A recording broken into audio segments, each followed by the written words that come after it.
E aí galera, bem-vindos! Esse é o nosso Grace Talks. Nós estamos aqui para falar sobre graça, reino de Deus, mudança de vida, mudança de mentalidade. E esse vai ser aqui um lugar para a gente trazer pessoas, conversar, falar das pregações, enfim.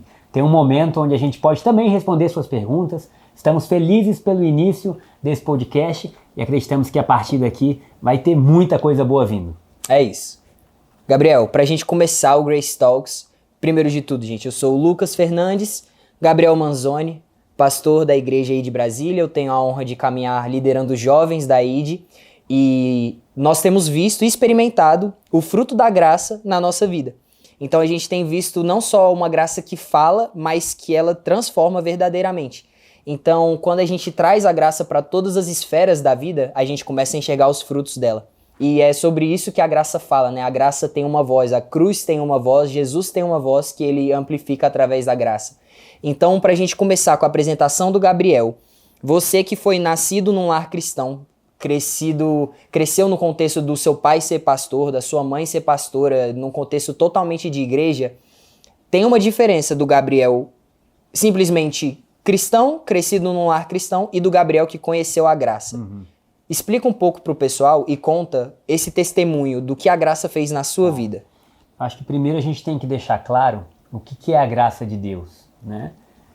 O que a gente entende por graça de Deus, porque toda pessoa que se encontra vivendo o cristianismo, ela acha que entende a graça de Deus. Isso aconteceu muito comigo. Eu ouvia falar da graça de Deus, que pela graça a gente foi salvo, mas eu não entendia quais eram as implicações disso e o tamanho dessa graça. Então, durante boa parte da minha vida, a minha vida com Deus foi baseada muito no que eu podia fazer, na minha fidelidade, na minha devoção, na minha paixão por Deus. Como se Deus fosse bom, mas ele estivesse em outro plano e eu tentasse alcançar. E a graça é o oposto disso. A Bíblia fala em 1 João que a lei foi dada por Moisés, mas a graça e a verdade vieram por Cristo Jesus. Então, quando Jesus vem, ele traz uma nova forma de ser, uma nova atmosfera, conhecida como Nova Aliança. A Nova Aliança é o fim do antigo pacto e início de uma nova vida. Então, a aliança é um acordo que, através desse acordo, vida é definida. Então é como se fosse um contrato. A partir desse contrato, a gente tem como se viver. A antiga aliança tinha um contrato com Deus e Moisés no Monte Sinai. E esse contrato foi um contrato que para o ser humano foi muito difícil. Por quê? Porque mostrava um caminho maravilhoso. Se a pessoa conseguisse seguir a lei de fato, ela tinha vida. Porque a lei não era ruim, ela expressava o coração de Deus. Mas a pessoa seguiria a lei na sua própria força. E existiam mais ou menos, além dos 10 mandamentos, ou juntamente com os 10, 613 ordenanças do que fazer, do que comer, do que vestir, para onde ir. Tudo isso com a intenção de agradar a Deus. Quando Jesus vem simbolizando o fim de um tempo e o início de uma nova era. Qual era o fim do tempo? O fim do tempo da antiga aliança, onde Deus não estaria mais nos relacionando com base no nosso mérito. Então, se o nosso mérito não está mais em evidência, não é mais aquilo que traz sustento, o que traz? A vida de Jesus. Amém. É por isso que graça e verdade vieram com Jesus. Só existe graça onde Jesus está. Só existe graça onde a obra da cruz é exaltada. Só existe graça onde os olhos estão em Cristo. Por quê? Porque é só desse lugar que flui favor. Não existe nenhum outro que flua favor. Todo outro lugar que existe em qualquer outra religião ou em qualquer outra visão, o favor vem de você estar se esforçando. Ele é condicional. É condicional. Então, é o que Paulo fala em Gálatas. Então não é mais favor, é um salário. Sim. Quando Jesus vem, ele não quer mais nos dar um salário do que a gente merece. Ele quer nos repartir uma herança. Uma herança fala de algo que foi conquistado, de alguém que recebeu por graça. Então, quando Jesus fala, né, que nós somos participantes com ele dessa nova natureza, dessa nova vida, e Paulo assegura isso dizendo que nós somos co-herdeiros com Cristo, ele está dizendo desse novo mundo que nasceu, que foi aberto. E aí então eu vivi um cristianismo onde eu amava a Deus, eu tinha ideia do amor de Deus por mim, mas eu nunca tinha experimentado o amor de Deus por mim. E aí foi quando eu entendi mais a graça, o favor que foi liberado pela cruz, seus pecados estão perdoados. Aleluia. Você é amado, antes de qualquer coisa você é amado. Essa é a base para a transformação. Então tudo começa a mudar. A sua oração muda, o seu jejum muda, a forma de você contribuir muda, tudo muda, porque tudo que eu fazia antes era com a finalidade de receber algo. E a graça mostrou, não pelo que eu tenha feito, mas pelo que Jesus fez, que tudo está disponível.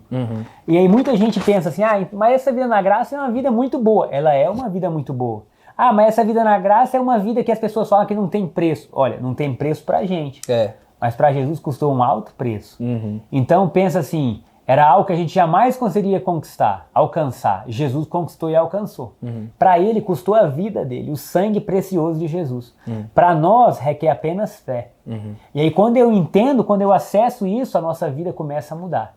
E aí qual é a gente teria que falar muito sobre graça, e a gente vai falar muito sobre graça, mas a principal coisa é que o sacrifício não é a gente, é Jesus. O sacrifício é Jesus. Outra coisa poderosa, quando a gente pensa, né, por exemplo, que a gente pensa que a graça ela disponibilizou para nós herança. E quando a gente fala da nova aliança, a gente lembra também que herança ela é uma questão de filiação também, né? Porque um desconhecido, um servo, um escravo, um obreiro, ele não tem direito à herança do seu senhor. Quem tem direito à herança é o filho. E Jesus, quando ele vem, né, na nova aliança, trazendo graça e verdade, ele não vem somente dizendo para nós, falando, olha, agora eu tenho um novo pacto para que vocês continuem sendo servos a uma nova maneira. Na verdade, ele fala que agora nós podemos, pela fé, nos tornarmos filhos de Deus. Isso muda tudo, porque quem se relaciona como filho, obedece. Quem se relaciona como filho ajuda no trabalho do seu pai, provavelmente vai dar continuidade ao legado do seu pai, vai se empenhar, ele vai amar o que o pai ama, ele provavelmente vai refutar o que o pai refuta, enfim. Só que ele vai fazer isso não no mérito de alguém que trabalha, mas de alguém que é a semelhança do pai. E falando em filiação, a filiação vai além do que a gente faz, né? Totalmente. É um DNA. É quem a gente é. É quem a gente é. Você não tira filiação, você não exclui filiação. E aí a gente tem que reprocessar tudo. Porque às vezes existe um mau comportamento. Existe, mas não deixa de ser filho. Se realmente creu em Cristo Jesus, é filho. Precisa de correção? Sim, de exortação. Mas o DNA tá lá. A possibilidade de mudança tá lá. Então é muito legal, porque na antiga aliança não tinha filho de Deus. Na nova, quem crê vira filho. E você vê, nem o maior... Se a gente pensa na antiga aliança, em que existia uma série de leis e ordenanças, você pensa que o servo mais zeloso, que conseguia chegar, tipo assim, né, cumprir quase a totalidade da lei, vamos colocar aqui a pessoa que mais se empenhava, cara, você podia ser o melhor servo.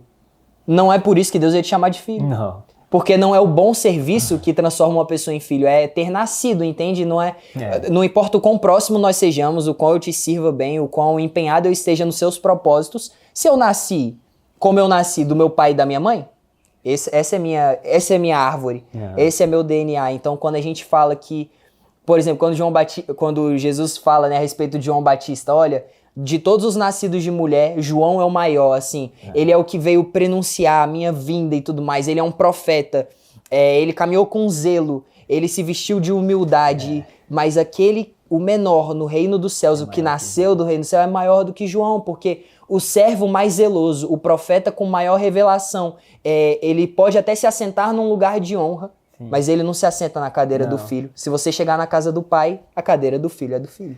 E aí você vê aí, a gente vai entrar na segunda parte que a gente vai conversar muito no podcast, que é a mudança de mente. Que a gente às vezes não se vê como filho, a gente ainda tem a mentalidade de ser servo, de estar distante de Deus. E aí tudo isso vai ser um processo até a gente entender, o nosso coração descansar nessa realidade. Somos filhos de Deus, somos amados, temos o que Ele tem, podemos o que Ele pode, a natureza dele está na gente. Por mais que a gente ainda esteja num processo de transformação, de hábitos, de práticas, a natureza já é. Já é uma realidade, né? Aquilo.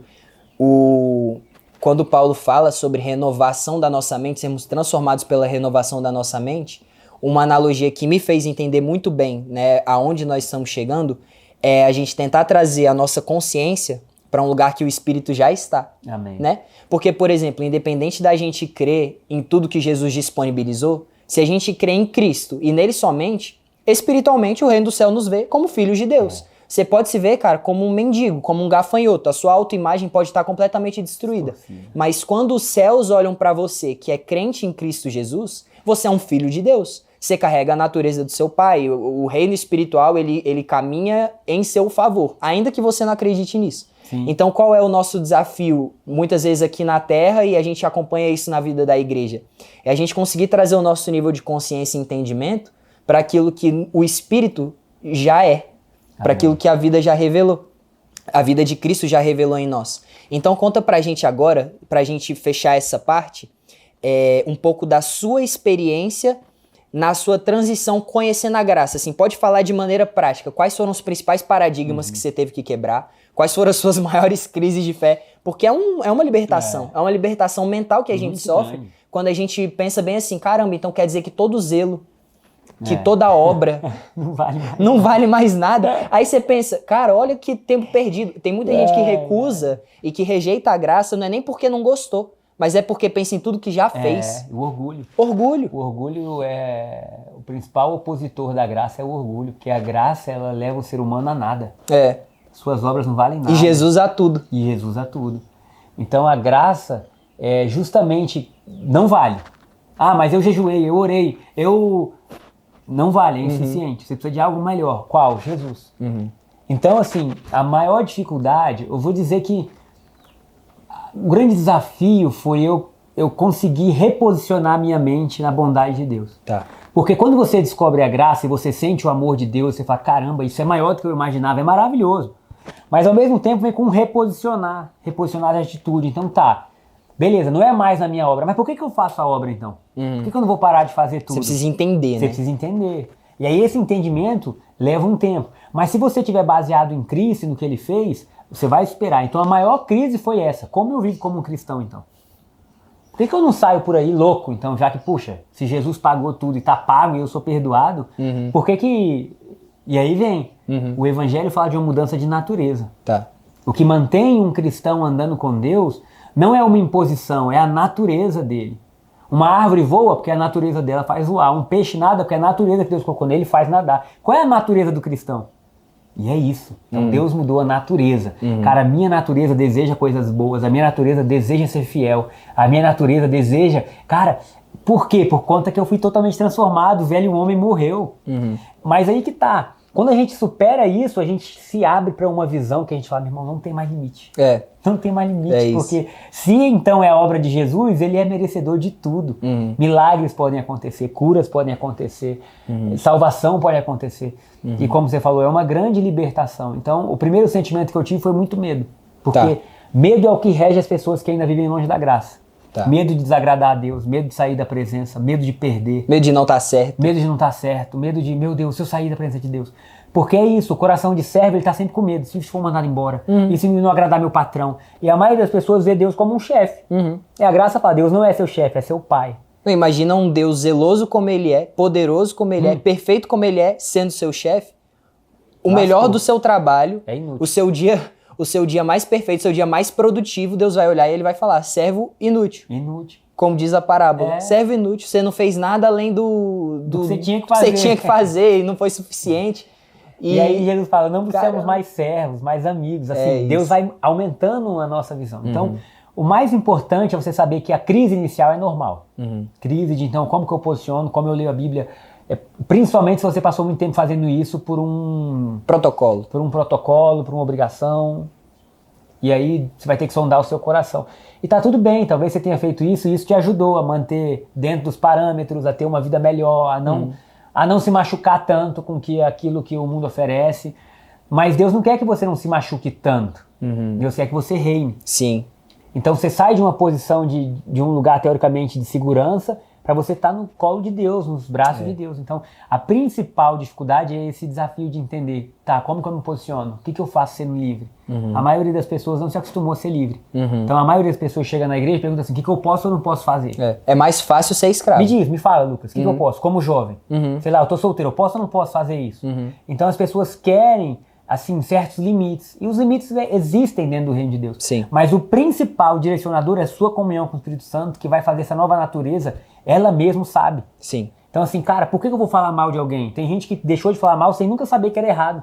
Simplesmente porque o amor de Deus entrou. E ele fala, mas como é que eu posso fazer mal pra alguém se Deus está habitando? Não cabe mais. Não cabe mais. Então tem coisa que não vai mais caber. E aí, aquilo que muitas vezes você fez por obrigação, você vai começar a fazer porque você gosta. Cara, você vai querer ler a Bíblia, você entender, cara, deixa eu entender mais o que aconteceu. Você vai à igreja não porque eu preciso ir para receber uma bênção. Cara... Você já tem a bênção, você vai lá para você fazer tantas coisas, né, que dizem respeito à bênção, mas que não são adquiri-la, né? Cara, isso é libertador. E aí esse processo, ele leva um tempo. Né? Ele leva um tempo, é uma mudança. E aí, lê livro, leia bons livros, sabe? Não deixe de ler bons livros. Pega o livro, lê. Assista o Grace Talks. Assista o Grace Talks, assiste boas pregações, sabe? Tenta tirar a sua cabeça da confusão, porque a maior parte da igreja cristã hoje, ela vive uma mistura de duas alianças. E todos nós ainda temos um pouco disso. A gente está aprendendo a misturar menos. Mas é muito assim, você é amado até que. Você é abençoado se. Né? Toda condicional é um fruto da antiga aliança. Sempre existe uma partícula excludente, né? Ou condicional, assim. Acho que o que a gente observa muito na igreja brasileira, talvez na igreja mundial hoje, né? Assim, a gente pode falar da brasileira porque é o contexto que nós estamos inseridos. Mas todas as pessoas, elas acreditam na bondade de Deus. Sim. Todas as igrejas, elas acreditam no favor de Deus, na graça, na vontade de Deus abençoar, mas tudo até certo ponto. Tudo tem partícula excludente. Então, tipo assim, uma igreja extremamente, vamos colocar assim, que legalista. Cara, é lógico que Deus é bom. Até você errar, né? É lógico que Deus é amor. Até que você tropece. É lógico que, enfim, tem até um grande avivalista de um contexto bem antigo, lá se eu não me engano, da Inglaterra, o Jonathan Edwards, que ele tinha uma pregação poderosíssima para a época, que era pecadores nas mãos de um Deus irado. E ele falava de um texto, se eu não me engano, está em Levítico, que Deus falava bem assim, olha, eu estou com vocês até o resvalar de seu pé. Porque no resvalar de seu pé vem a minha ira, vem o meu juízo, né? No resvalar do pé do homem. E eu acredito que a obra de Jesus, ela vem falar bem assim, seu pé resvalou. Né?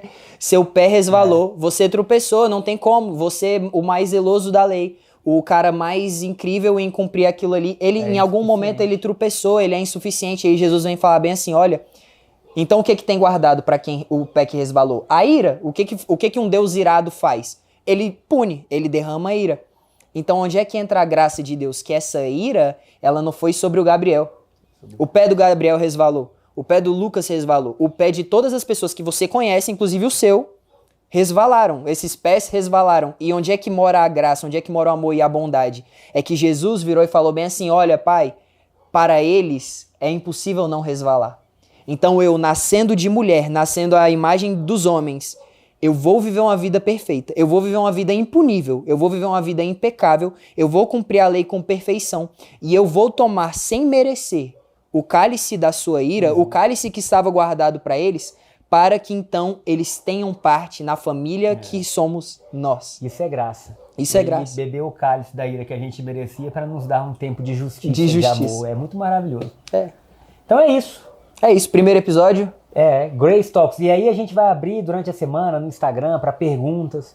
Às vezes você pode estar passando algum momento de dificuldade na sua caminhada. Nós vamos juntos aqui conversando, falando, tentando clarear um pouco esse caminho. É isso. É isso.